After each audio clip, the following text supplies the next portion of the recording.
to Shattering Myths. Before we turn the page and consider the conditions of the Garden of Eden, that was not your average story that we ended the last segment talking about. We have Jason who would like to make a comment on it, and I think that because of the poignancy of that story and how it so identifies itself with the corruption that is Islam, it is absolutely worth the added investment of our time to consider its implications as we move into this hour. So, Jason, my friend, welcome to Shattering Myths. Hi, Ada.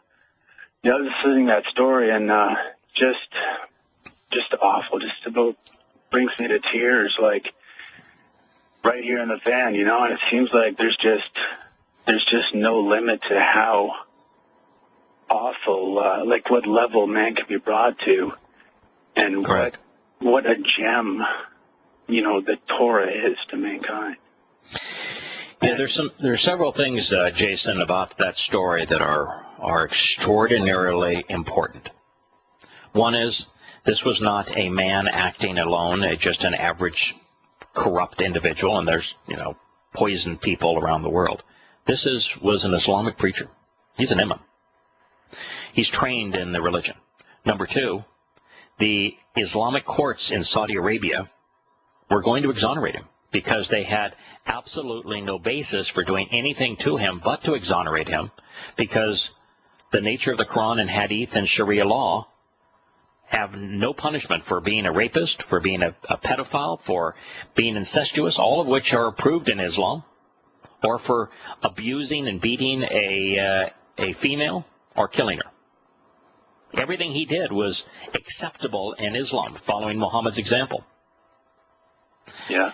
The story, though, of one little girl being raped by her religious father and then being beaten, burned, had her fingernails pulled out, had her ribs beaten, had her skull crushed in, electric shock, to suffer another 10 months in the hospital, and then finally succumb to those wounds, perpetrated by her father that did this to her because she wasn't a virgin, because he had raped her.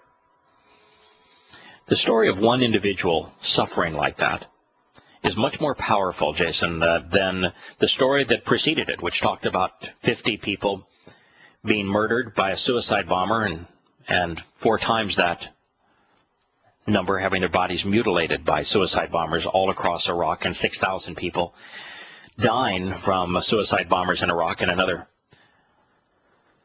100 and some odd thousand having their bodies mutilated and burned by suicide bombers. It's the poignancy of the individual act of horror that really identifies the nature of this religion. Yeah, and you know, the politically correct, you know, like the way that this is spun in the media. Correct. Horrors like this. And right. Even, you know, I posted links to Prophet of Doom on my Facebook from time to time. Mm-hmm. And I've had somebody who was a friend of mine in high school, and, mm-hmm. you know, they jump back with, you know, this is anti-Islamic propaganda. Yeah. Are you okay? And all this. And, you know, I can see why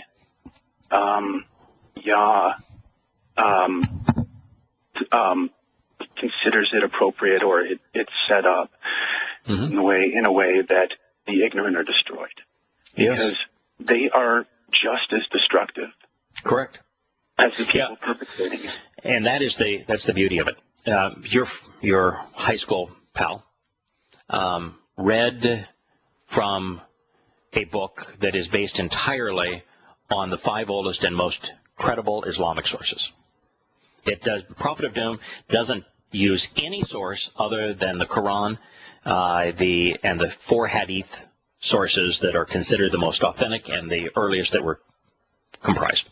That's it. 5 sources. They are Islam's 5 most credible and oldest sources.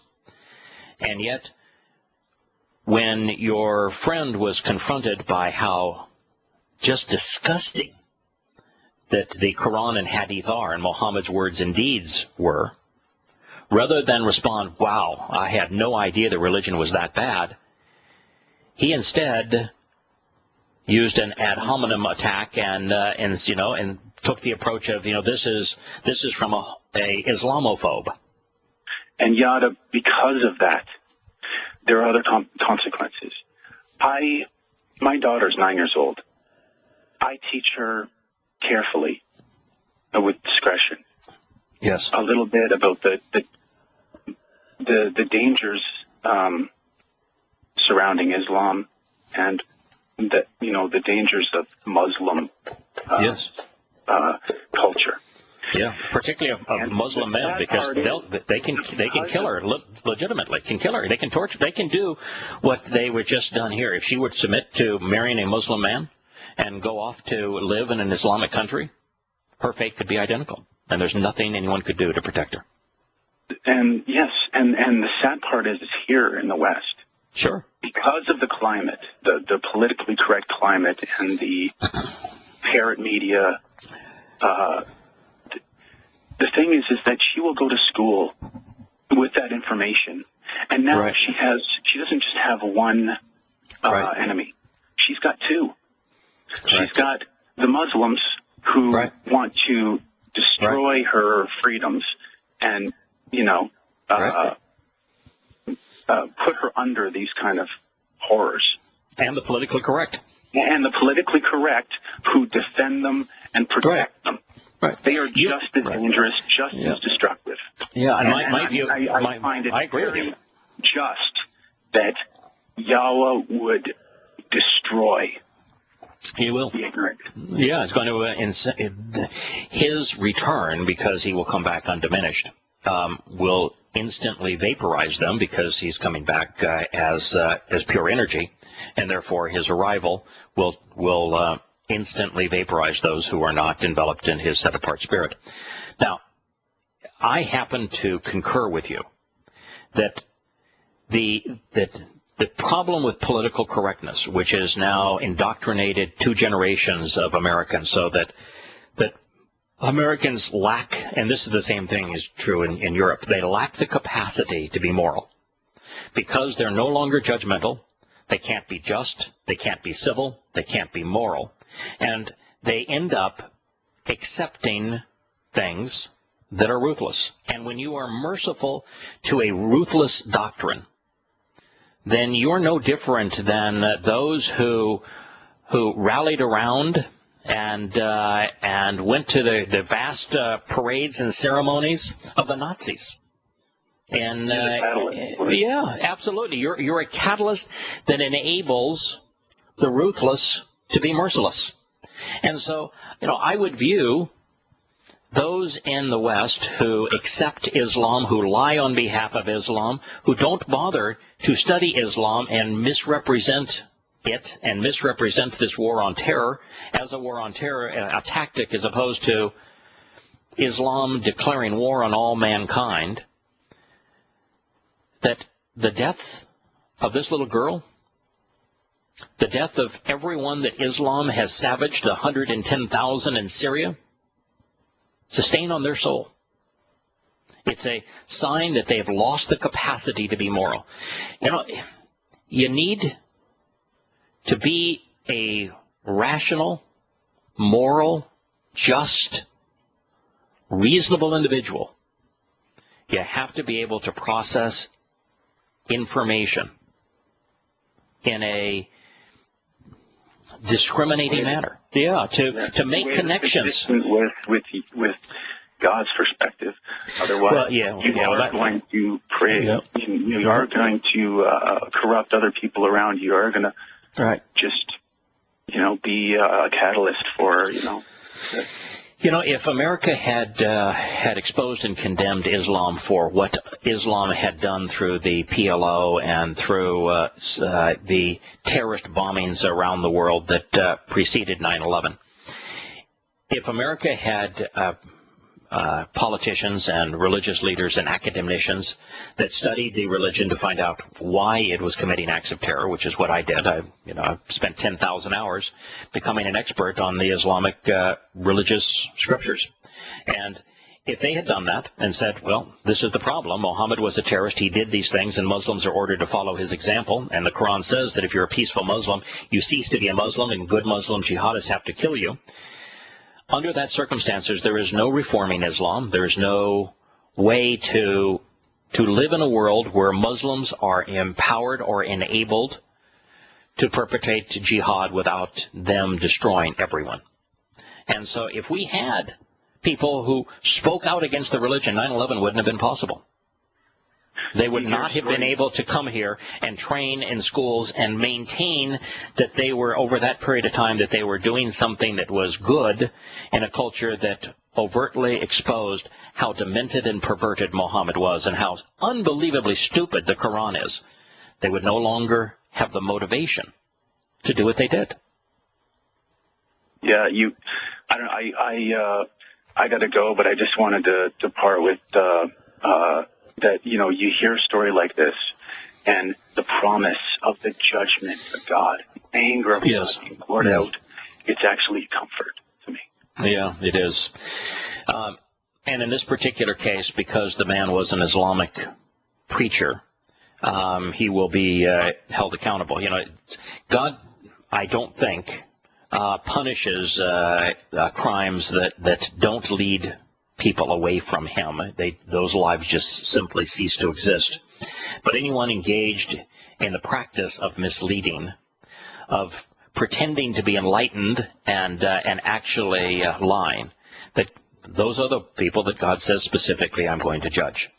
This man is assured of spending his eternity with Allah, the very wannabe God that he served. He's going to get his wish. He will spend eternity with Allah. He's just not going to like it very much. Hallelujah. Yeah. Thank you, Jason. Bye. We're going to turn now to the story that we've been covering in the Torah. It is the first story that we're told after God explains how he created the universe. And we have regaled in all of the dimensions of Adam's nature, Chawah's nature, of the conditions that existed in the garden and how they model the covenant relationship that Yahowah wants to establish with us. And then we transition to God making certain that Adam and Chawah were free to choose, that they could choose to have a relationship with God or they could choose to reject him. Choice is essential to love. It is essential to relationship. We'll focus on that choice when Shattering Myths returns in a moment.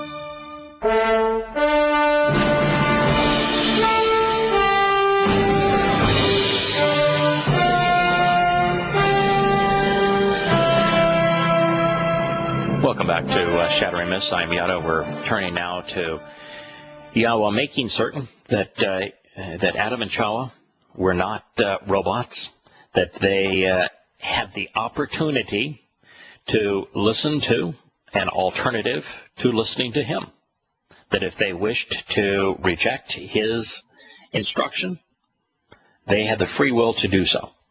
In America, and Dan and I were talking during the break as to the myth that, America is the freest nation on earth, and yet I could point to dozens of reasons to show that that's not true. We have the illusions of freedom. God's not into illusions. He created us so that we can engage in a relationship with him. But that relationship has to be entirely our choice. God's not going to intimidate us into it. He's not going to compel us into it. He's not going to strong-arm us into it. He's not going to keep the alternative choice at bay so that you don't have the opportunity to consider it either. In a dictatorship, all of the Islamic countries, most communist countries, they control the media. Even in a fascist country like Russia today, people's access to information is constrained because the dictator doesn't want people to understand anything that might be superior about an alternative. There is no real freedom when that exists. Yahowah is serious about freedom. He gave us the gift of free will. And it's not just that he gave us the gift, he also made it possible for us to use it. If you don't want to have a relationship with him, that is your choice. If you wish to oppose him, that is your choice. You can do that too. If you want to embrace the terms and conditions of the covenant and engage in a relationship with him, then he has committed to give all of its benefits to you. But so that free will would be legitimate, not an illusion, Yahowah allowed Satan in the form of, and this is not a real snake, we're talking about a metaphor here, a cold-blooded, venomous creature, allowed Hasatan to slither into the garden. The garden was protected. Outside the garden, death and dying. All forms of animals, all forms of decay, all forms of savagery. It was life as we know it, red in tooth and claw, outside of the garden. Inside of the garden, protective enclosure, conducive to life, perfect happiness, but there was a choice, that tree of the knowledge of good and evil.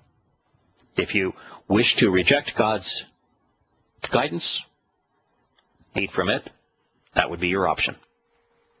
But just having it there wasn't really fair in the sense of giving humankind a viable way to exercise free will. There needed to be an advocate for choosing not God. And so God allowed Satan to slither into the garden.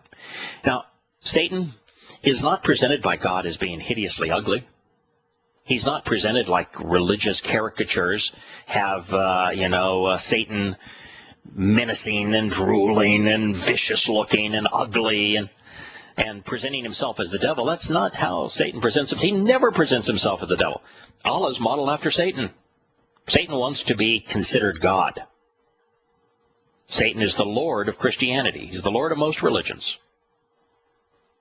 He's the antithesis of God. That's the reason he is called the Lord. God says he will be reasonable and cunning. More than any living thing relative to the open field, that's the area outside of the garden that Yahowah God had made. God had to create a spirit that was opposed to him for free will to be viable. So what's the first thing he did? Satan said to the woman, "Indeed, so what if God said that you shall not eat from any tree in the protected garden enclosure?" It's the nature of every religion. So what if God said? When the whole nature of Roman Catholicism is that the edicts of the church and canon law, church law is what matters. So what if God said something else? We're empowered to make up our own rules. That's the nature of Judaism. Rabbi said, these are our arguments, this is our law. So what if God said that? This is what we say. Islam is, so what if God authored the Torah? This is what he says now. Paul's Christianity. So what if God authored that Torah? It enslaves. It's not for you. But I, Paul, say this, that, and the other thing. So what if God said? That was the first approach. If you choose to ignore what God said, there's going to be a consequence. Welcome to reality. We'll be back in a moment.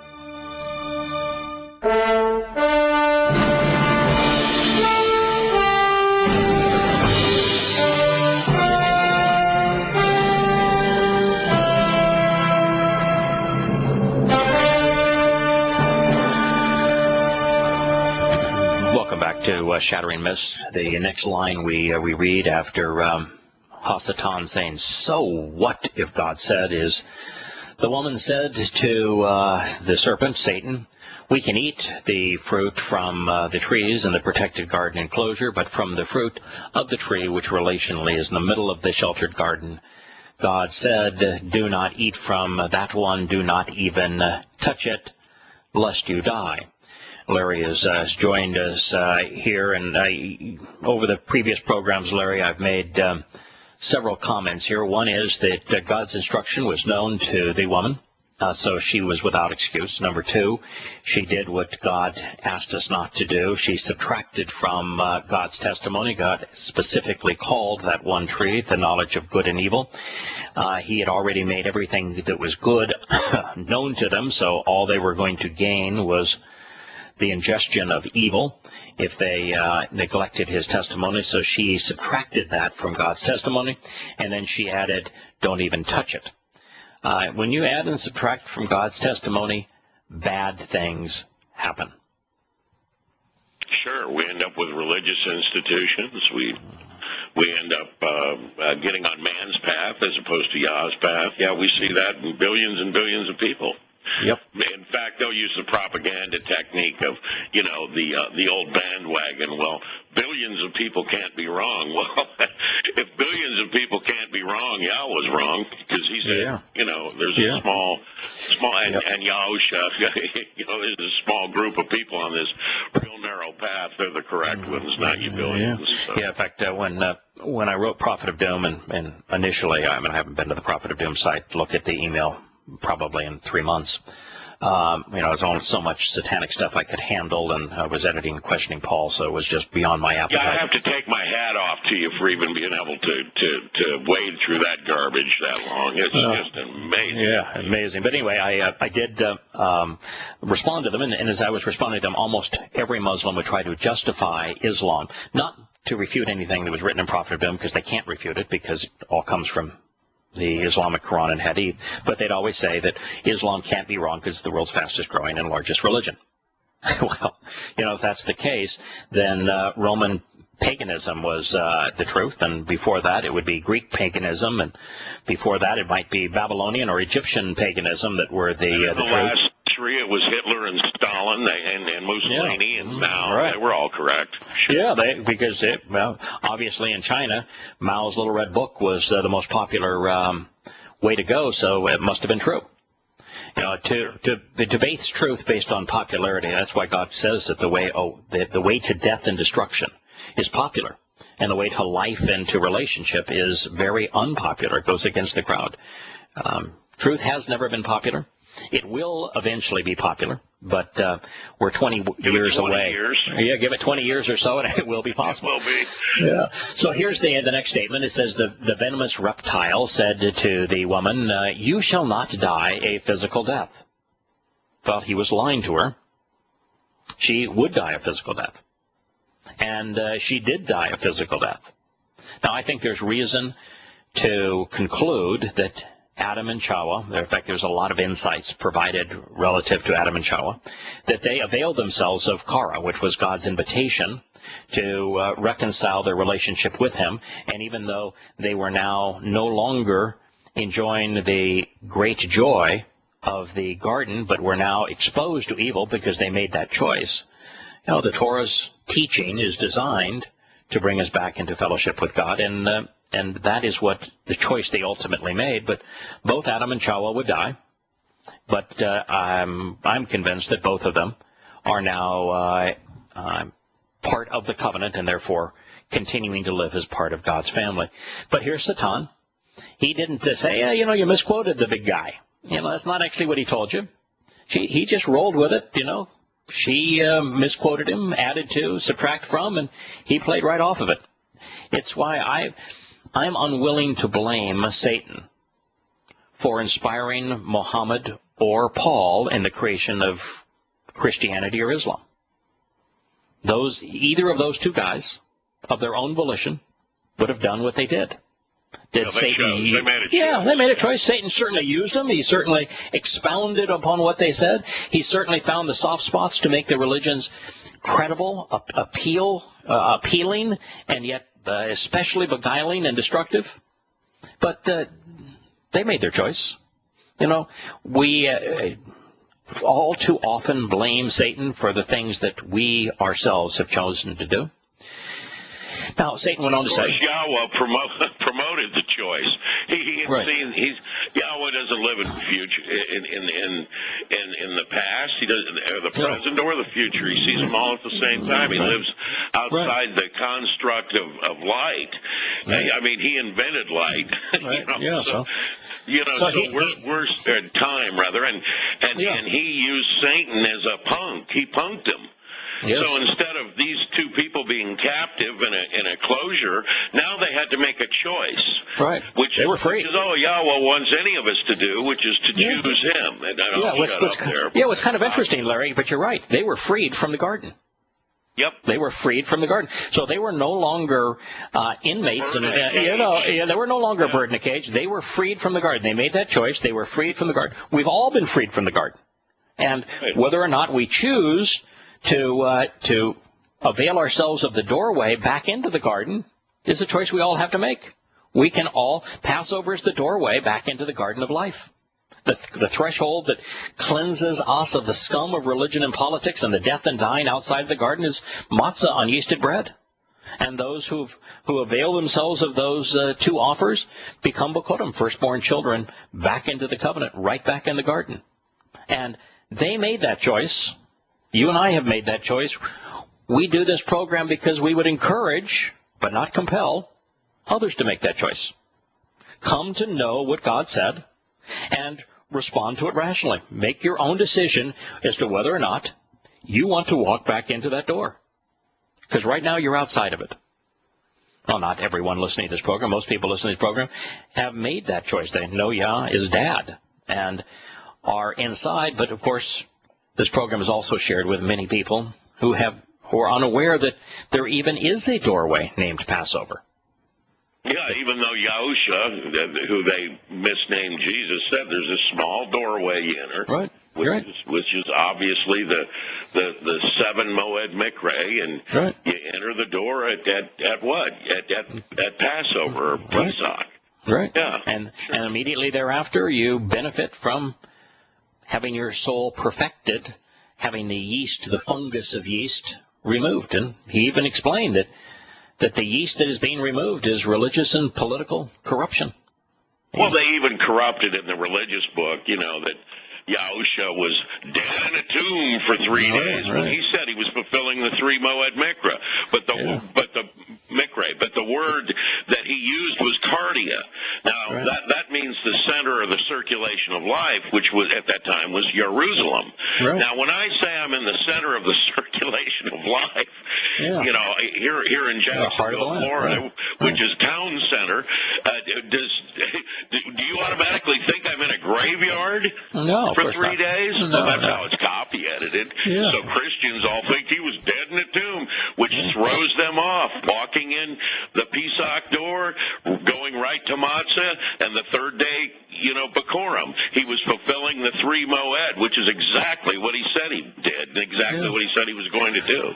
And of course, that's why in the Friday evening, the Shabbat show that we do on Yahowah Radio on BTR, that we spoke about the Habakkuk prophecy, where God names Paul by name and condemns him, calling him the plague of death. But one of the things that was 666 years before Paul, Yeah, it was. Habakkuk was written, 666 years exactly before Galatians, Paul's first epistle was written. But what God said is that this fellow is going to promote the idea that God can die. And God says in the prophecy, I can't die. I mean, if there is one truth, universal truth, as it relates to a spiritual being, is this spirit cannot die. I cannot die. And so the very basis of Christianity, that God died for your sins, is opposed to God's nature and his testimony. And energy can only be transformed. Yes, energy can be transformed into Energy can be transformed into a physical state, and it can be transformed from a physical state back into energy. It cannot be destroyed.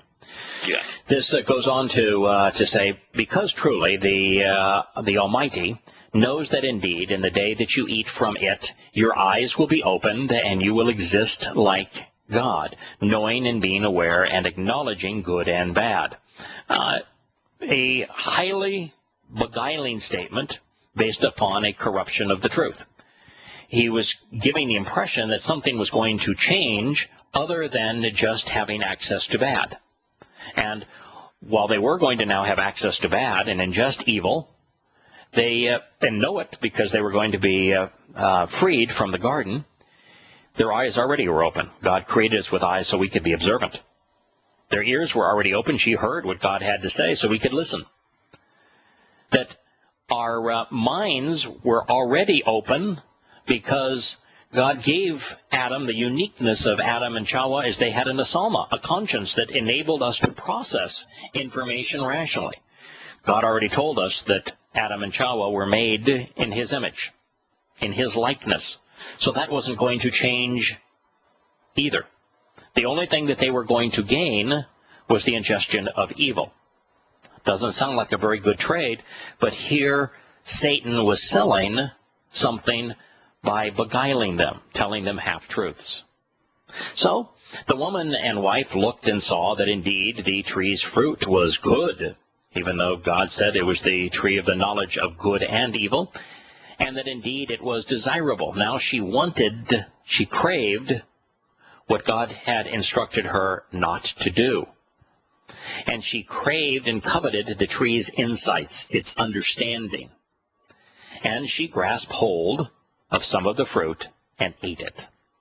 Moreover, she immediately gave it to her husband, who was with her, and he ate. The whole concept of the dietary instructions that are in the Torah. When God is saying this stuff is not healthy for you. If you eat it, it's bad for you. God is saying if you consume evil, if you consume religion and politics and patriotism and militarism and all of those sorts of things, it's going to corrupt you. It'll kill you. It'll kill you. Yeah. And so that's what God is saying. He's right. And he chose to ignore his guidance, and they therefore suffered the consequence. They ate it. Both of their eyes of them were opened, and they recognized that they were indeed naked, so they sewed fig foliage together for a covering. They were no longer covered in the set-apart spirit. They knew that they were flawed for the first time.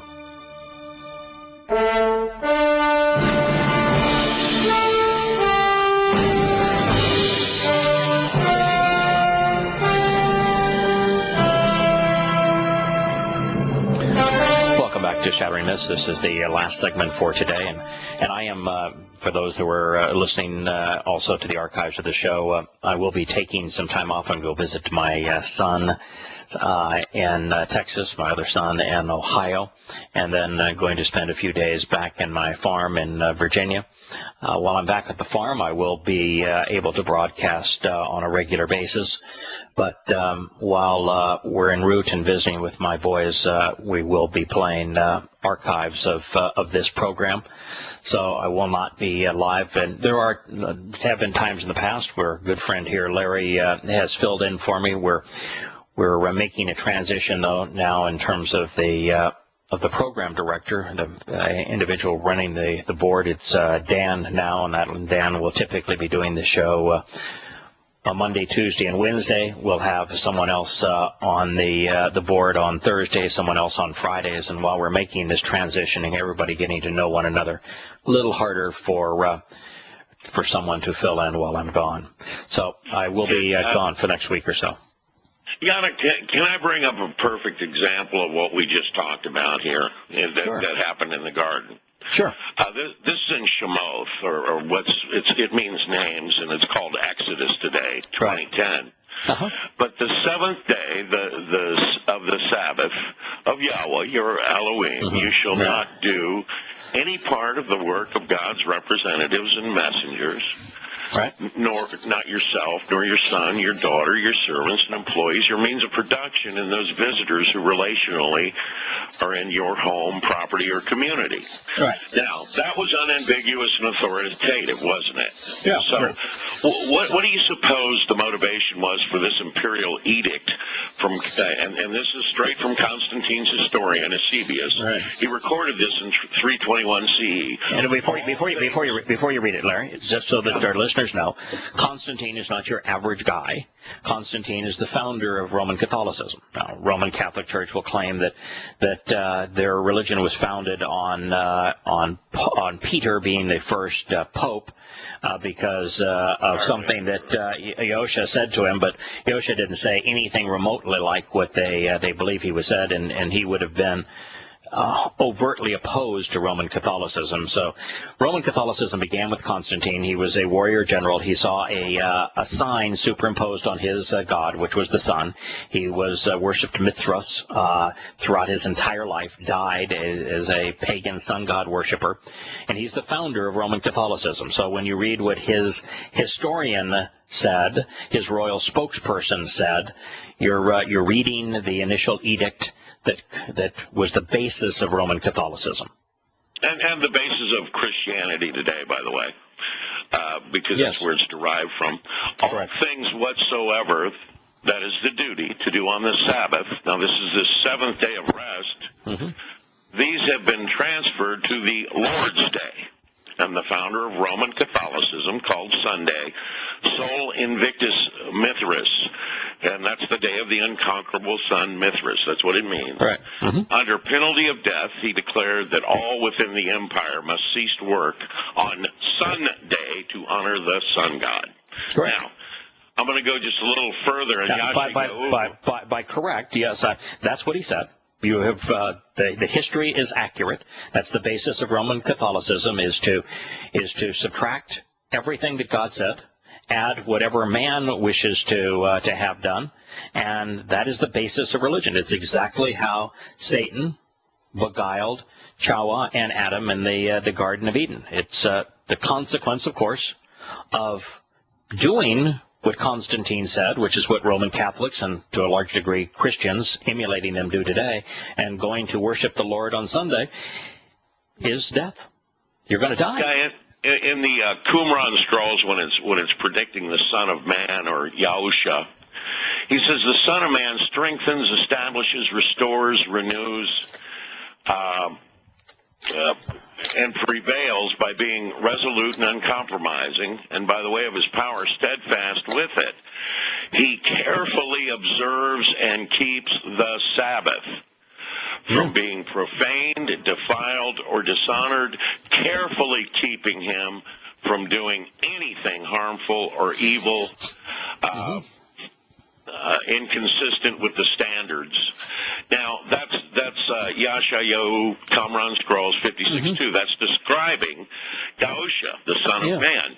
Right. Now, I hear Christians misquote Yahuwah, and I think it is all the time, where they say, "He that believeth in me shall not perish but have everlasting life," or something like that, in the King's English. The problem is, Yahusha himself said, "How can you say you believe in me and not do what I do?" Yeah, exactly.